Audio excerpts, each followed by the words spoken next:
On this Friday afternoon in September, Mark Ashton sat at his desk on the LMI building's 14th floor. His boss sat behind office doors while his desk was in a cubicle.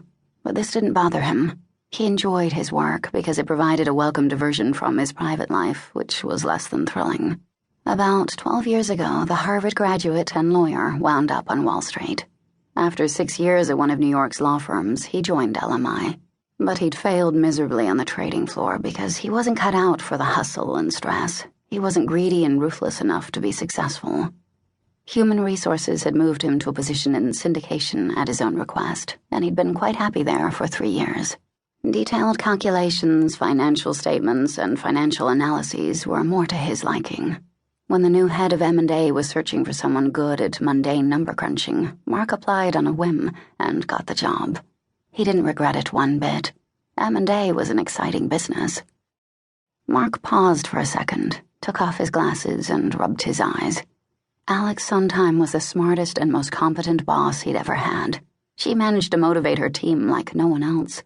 She noticed every error and registered all weaknesses, but she never exposed anyone publicly. Ashton quickly realized that he shouldn't enter her office unprepared. Praise from Alex was a rare event, and the team she'd formed from this mixed group soon felt a sense of devotion that was unparalleled in the egocentric world of Wall Street. The entire department worked late into the night and on weekends without complaint. Closed deals were celebrated after work at the St. John's Inn, Luna, or Reggie's at Hanover Square.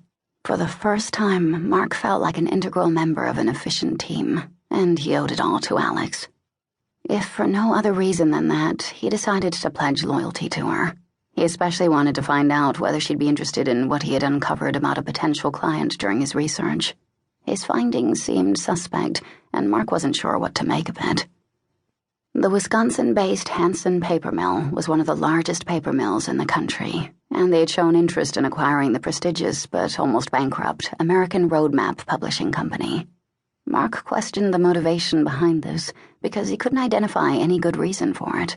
In order to find out more about the company, he researched the Hanson paper mill and discovered, to his surprise, that it was owned by a holding company called Civico from Panama.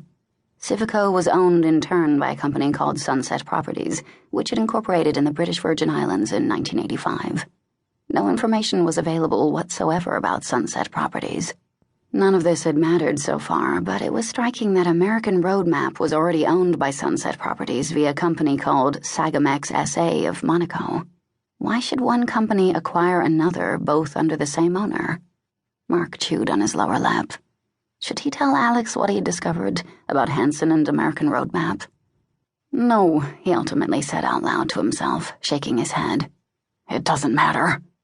His job was to assemble the right numbers in order to prepare for an attractive takeover offer. If the deal went through, the legal department would take care of everything else.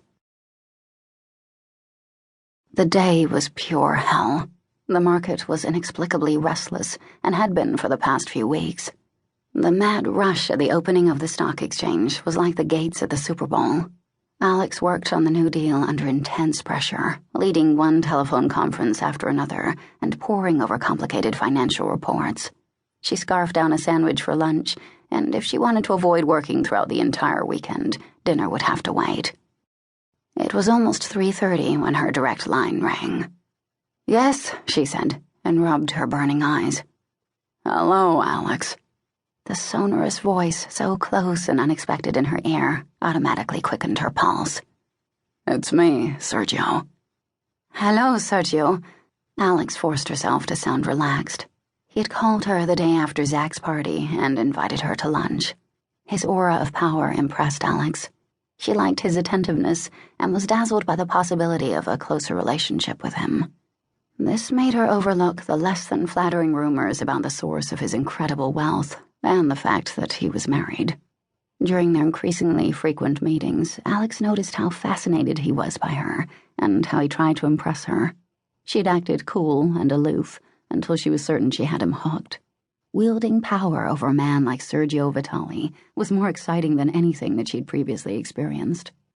Alex hadn't had time for a long-term relationship with a man. She spent an occasional